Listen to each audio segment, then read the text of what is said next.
This episode of Capes and Lunatics is brought to you by Tweaked Audio. Get awesome headphones, go to tweakedaudio.com and use the coupon code Southgate to get 30% off, free shipping, and a lifetime warranty. Or you can get there through the link on our website, southgatemediagroup.com.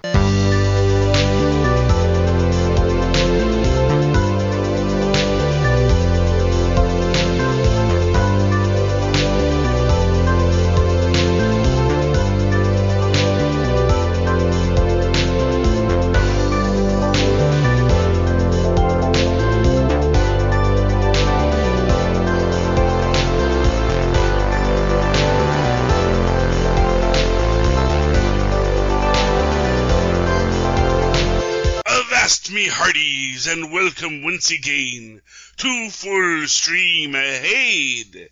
I am your host, Charlie the Professor Esser, and with me as always is me skinny rich friend. It's Mozz. Hey Mozz, welcome back to Full Stream Ahead. Welcome aboard, all our loyal listeners.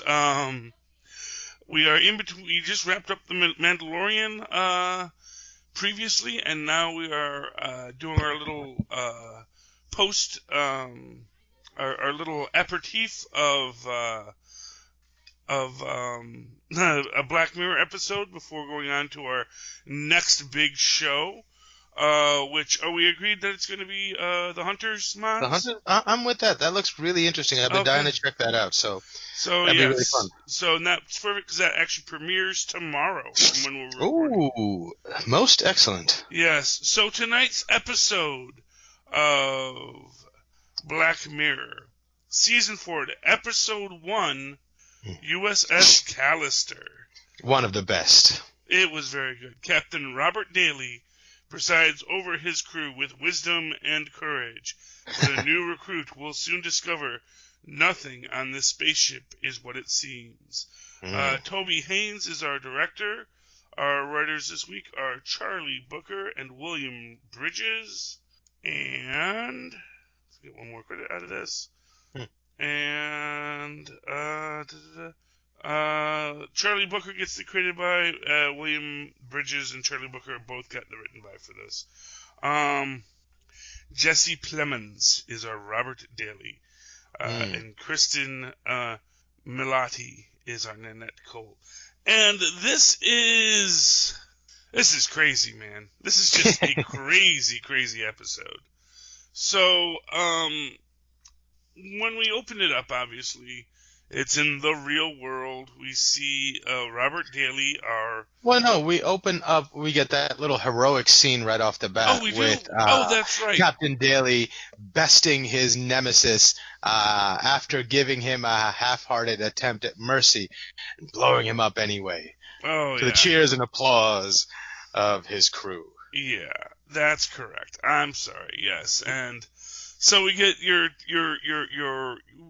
we open up with this little fantasy scene, which we don't know is a fantasy yet. Right. As far as we know, it's just a cheesy 70s sci-fi drama. Yeah.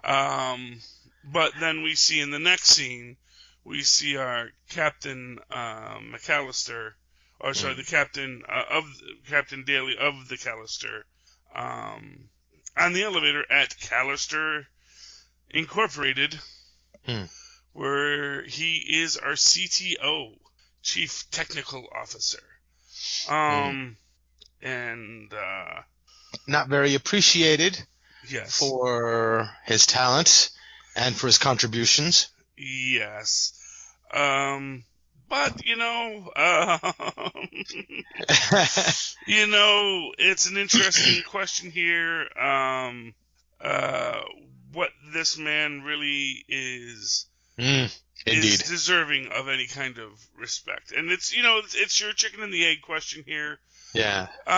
Essentially, this guy gets to play God, and he is a cruel and vengeful God, and a petty God, too, which is, I think, the most disturbing part about this, that, we do realize that, Callister, it's like this super online, multiplayer role-playing system. And he has created his own little section. Playground. His own little playground with his ship. And but before we get into too many details on that, we see real world Nanette be actually a fan of Captain Daly, of Robert Daly. Of his work. Of his work, yes. You know. What's interesting about this is there's two sets of eyes you can look at this episode from. You know, from the original watcher's perspective, who's seeing it for the first time, not knowing what to expect and sympathizing with this genuinely sort of well-meaning, downtrodden, underappreciated, but super talented character.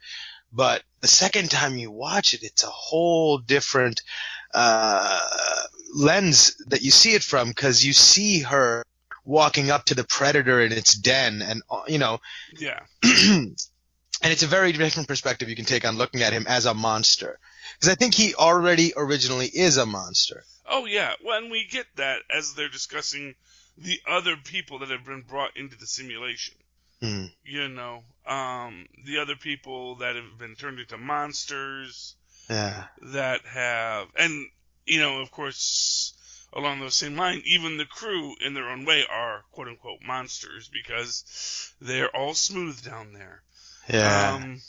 You know, it's just so much creepier the second time you watch it, because you know what's happening. Well, yeah, and you know how much of this, and you know, and here's the thing about it. Here's what is cruel about it, is the AI knows they're sentient. They know that they are real world beings in the outside world. Right. They know who their past is and their history, and they have to play this role for this game. Yeah. And it is, you know, it is really creepy, because he didn't have to make them be sentient AIs. He didn't have to let them have memories of their past, you know? Right. But where would be the juice in that? Where would be the enjoyment and the sense of revenge, you know? Well, but that's the thing. It's like, why is that important to him? You know, right. Why should he want that? Except that he is really a monster, you know? And it's this idea that he justifies it. He justifies his cruelty in the sense that he's not being cruel to any real person. You know, he's just having his fantasy world brought to life, and it is, I'm sure in his mind, perfectly harmless. I don't think so. I think he's familiar enough with the technology that knows that he creates sort of another consciousness, and I think the joy is that a version of them is feeling this. Oh yeah, well, and I do. Well, it is a version of it. It's a robot that was designed to feel pain, and exactly. Why would you make a robot that was designed to feel pain? Why would you create something to feel pain? Right. I see what you're saying. You know.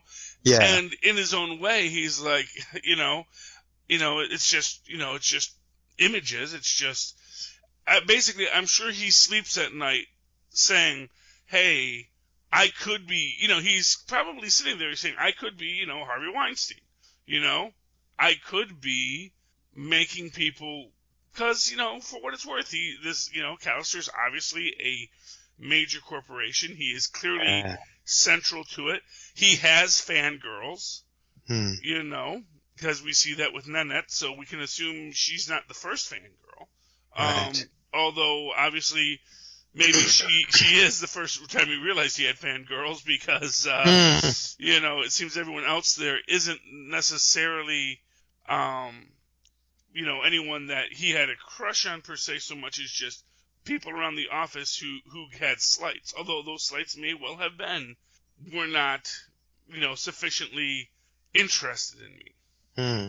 And, and the whole subplot with Tommy.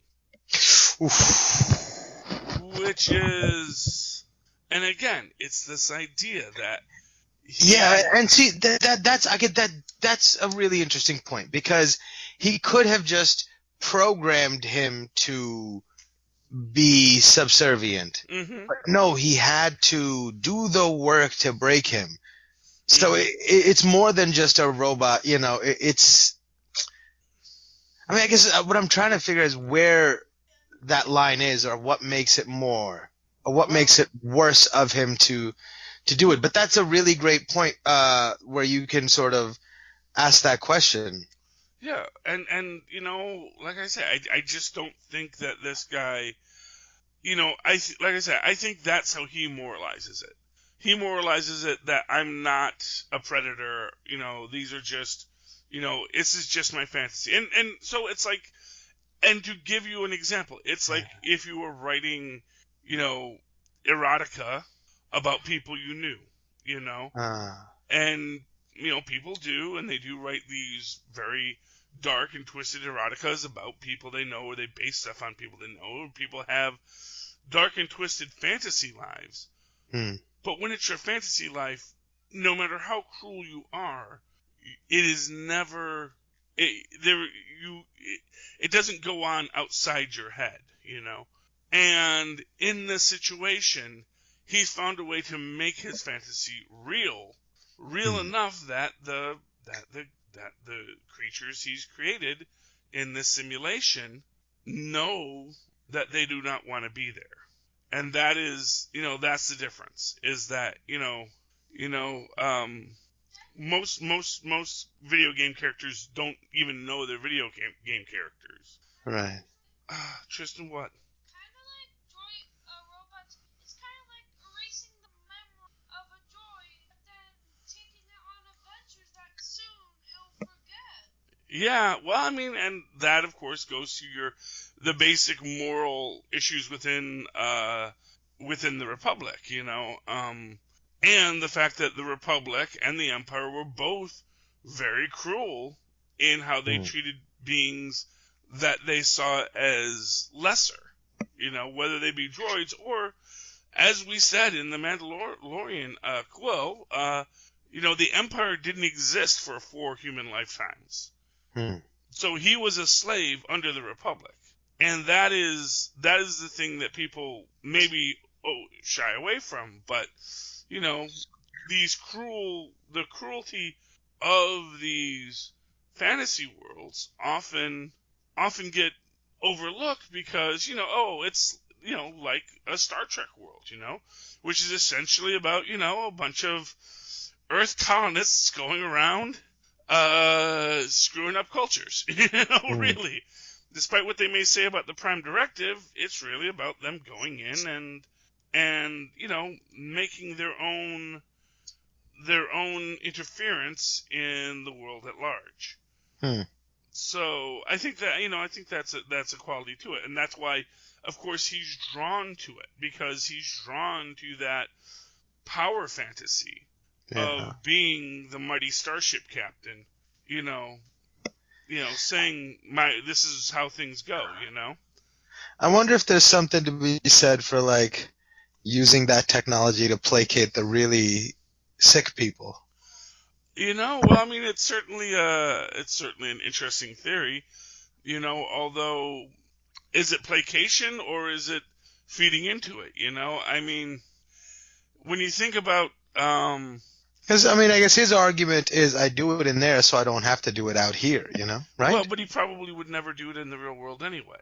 Because, you know, first off, he's yeah, that's true, probably. Because first off, he knows there are consequences in the real world. Right. You know, if he does try to throw his weight around, he may find himself on the receiving end of a lawsuit. And for what it's worth, Walton, his partner, has already taken, you know, most of the control of the company from him. You know, Walton's not going to get rid of him because he is the, you know, goose that lays the golden egg, as he says. Right. But still, you know, Robert Daly's in a real minimized position. But of course, the other thing that's very interesting here is that, of course, you know, because they are a computer company, and because, you know, he has brought in Nanette, who is, you know, the new coder, she is able to figure out a way that they might be able to get out. Which is, you know, a risky plan to start with, too. But also, man, like when the guy puts the game on pause Yeah. and everyone just has to stand around. Which is, it kind of reminds you of, when you're playing Sonic and you stop playing the game for a minute and Sonic just stares at you. Come on, let's go.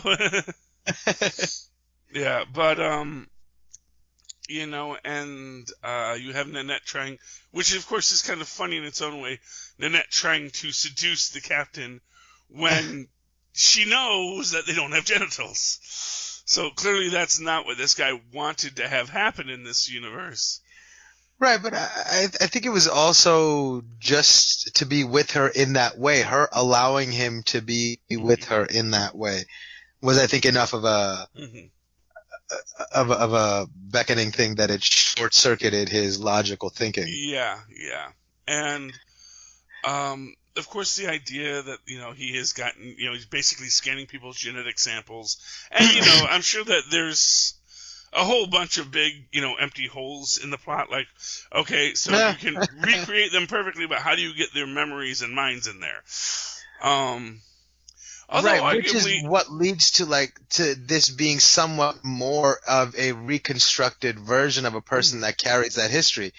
And I think the person that carries that history and the same propensity to make the same decisions that person would have to inflict the pain on that version, it's a very specific and targeted and evil thing, Yeah, it is. It really is. And it is. It is disturbing what he does. But it's also so amazing when they do figure out the way out. They do figure out how they can get out. And then I think it's like pull the heist, which I thought was really great. Yeah, and it's like everybody else had been beaten into submission. So she came in still having that fresh blood, and that's the only way they could have figured it out. Yeah, and to be fair, there was, a set of coincidences that just happened there. And just the reality that, they also knew he could just recreate them. That even if they could be deleted from the program by going through the firewall, he would still be able to bring them back. And I think that was the real frightening aspect of it to them. But of course, Nanette blackmails herself. Which is fun, to get, because of course when he first finds out about it, because they first try to reach out to her, because they do hack the system and reach out to her, but of course they can't, but of course Daly figures it out and then punishes them because she let him know that someone tried to reach him from the game. Yeah. Which is, oh man, that's just so sad there, where they're trying to reach out, but of course Nanette doesn't know what she's doing. She just knows that that she got the request and doesn't know quite what to make of it. Yeah. But then they do get back out to her and they blackmail her with her with her pictures. Yes, her boudoir pictures. They weren't even that bad. I mean, well, that we saw. Fair enough. Because they did pan away. Right. And I'm sure it's just mostly because the actress didn't really want to do the nude scene. And fair enough. Yeah, fair enough. Yes, many do not. And but they do get her. They get her to go break in. They order the pizza, which I thought was a great thing. Brilliant. She goes in, and again, guy doesn't lock his doors. I don't know, but that was the one thing that was a little. Oh, for sure. Yeah, for sure. Although I gotta imagine maybe he had some sort of techie locks on it, and she was also a hacker, so she might have been able to short it. Yeah, well, we'll go along with that, but I'm willing to have that go with that much. Yeah, but, yeah. She gets the DNA samples, and they go out and they're trying to make a break for it, and then, he comes back and he realizes that he's been abandoned, and they have the controller at this point. Which means he can't just, like, push a button and have them come back. Or beam up there. Exactly. So he has to take the shuttle, which is great that he had it, but he takes the shuttle and he's going after them. And, you know, you get this very dramatic thing, and, of course, you know, they're just outside of the wormhole, which, and again, it's important to remember, at this point, they think going through the wormhole is actually going to delete their programs. Right. So And this sort is of always meant to be a suicide mission. Right, and that got me thinking in that moment. You always sort of hear stories about your double. If you were ever doubled, you know, eventually one of them's gonna have to kill the other one. Mm-hmm. But in this situation, they were perfectly willing to, like, give their real versions a shot at real life, and giving their own life to get away. Well, I mean, really what they just wanted was to end their life. Because for what it's worth, and perhaps even within that whole concept, it is this idea that, you know, they know they're not real. Yeah. They are AI, and maybe in the same way that Daly is looking at them as not real people, maybe they know they're not real people either. So it doesn't matter if they end, at least they won't suffer. Right. Yeah. No, and actually, that's one of the things, is that they don't really feel pain for the most part. Unless he wants them to. Yes, Right. exactly.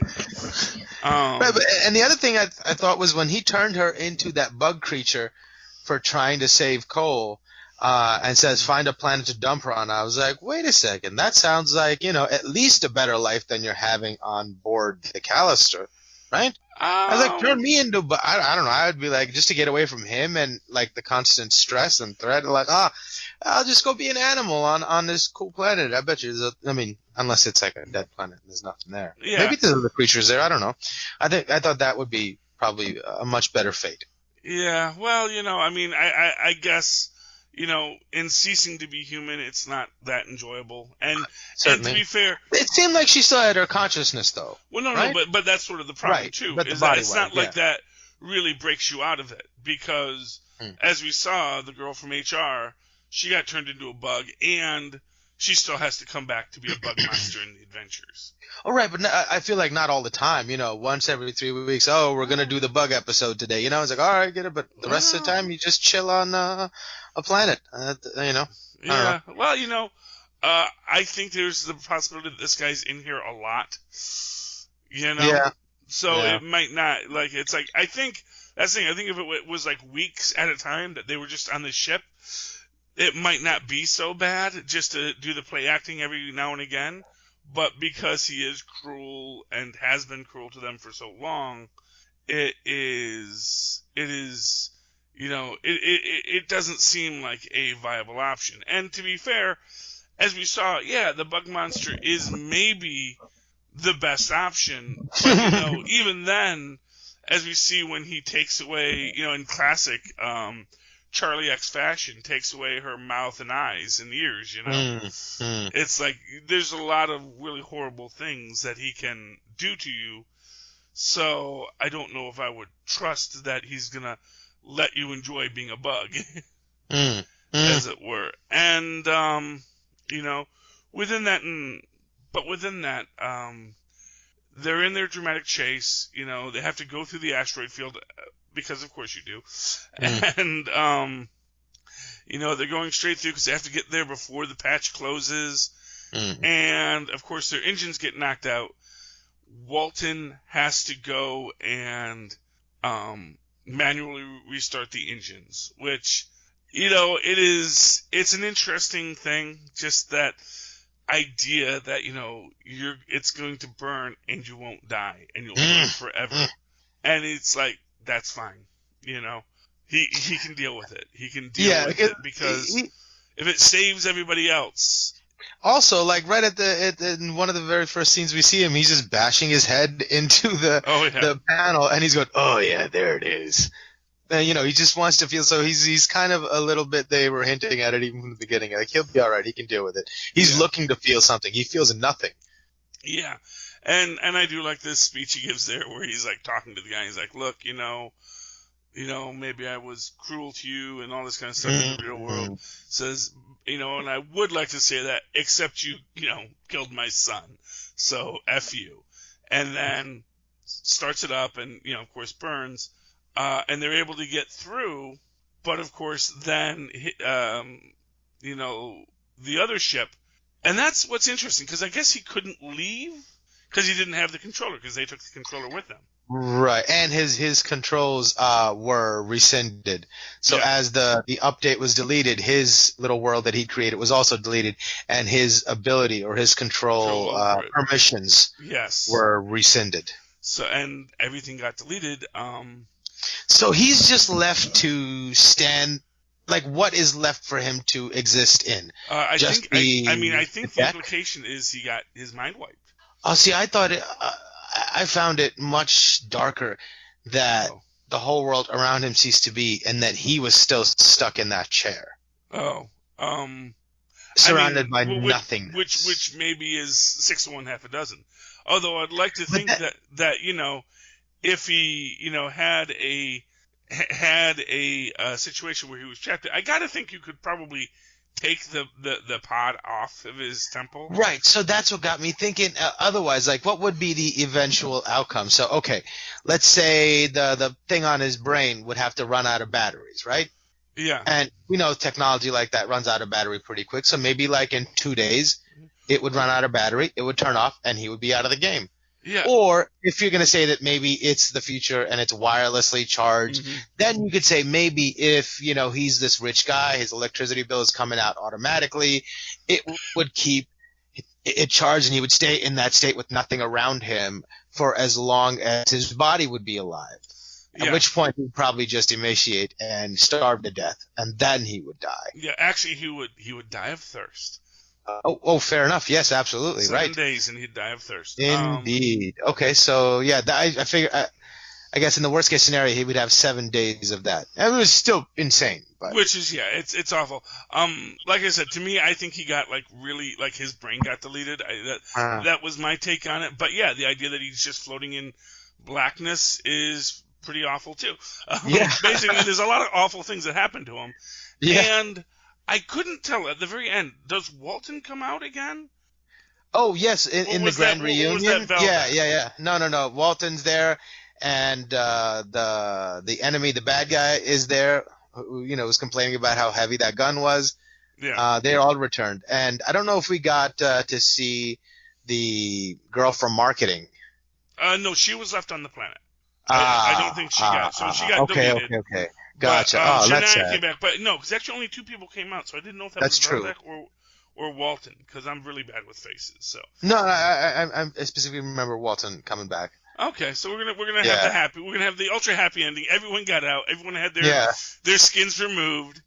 And they got their parts back. Callister, their Callister skins removed, and now they're just a rogue AI in the system, which does mean they're probably someday going to get deleted.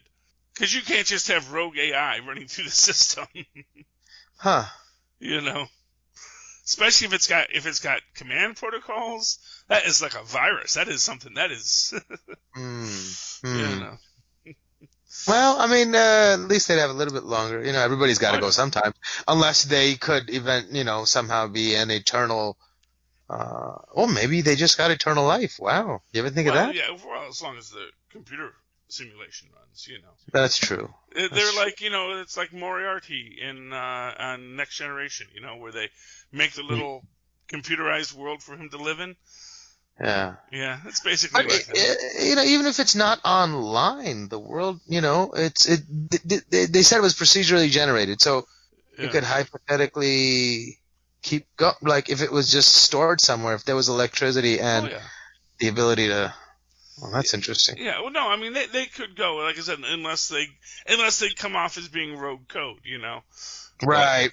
Which is like they're filled with coders, so they could probably come with workarounds and their adventures instead of fighting, including fighting other players, could be fighting the attacks of the coders from the outside, trying to get at this rogue code. Yeah, and and for what it's worth, when they do get the opportunity to engage with the player, they're like, nope, we'll leave. It's like, yeah, you gave her 691. I don't want to be Zanigan. Yes, but yeah, and that is the Callister. That is our Christmas episode, because it ends on Christmas Eve. And yeah, I mean, it's a really powerful episode. It really is a very powerful episode, especially when we get into these questions of AI and what it means to be an AI, really. What it means to be a living computer program, which is not always a good thing. But yeah, and it really sort of delineates living from conscious. Mm-hmm. Yes. And maybe there's some sort of specialness to consciousness, just as we consider with life itself, exactly. Yeah, I agree. Okay, any final thoughts for tonight's episode, Mozz? No, I think we ended it well there. Okay, well, how can people reach out to you if they are a sentient program living in a an online multiplayer role-playing system? How can they find you? Oh, they can send me an email at mozzmanzoor@gmail.com, or find me on Facebook under Mozz Manzoor. That's MozzManzoor. And, of course, you can always write to me in that old-fashioned email way the way our Mozz and Paz once did. That's superconnectivityblog@gmail.com. That's superconnectivityblog, all one word, at gmail.com. And, of course, follow me on Twitter as I live tweet Democratic debates and Agents of S.H.I.E.L.D. and all sorts of things when I feel like it at Charlie Esser. That's CHARLIE.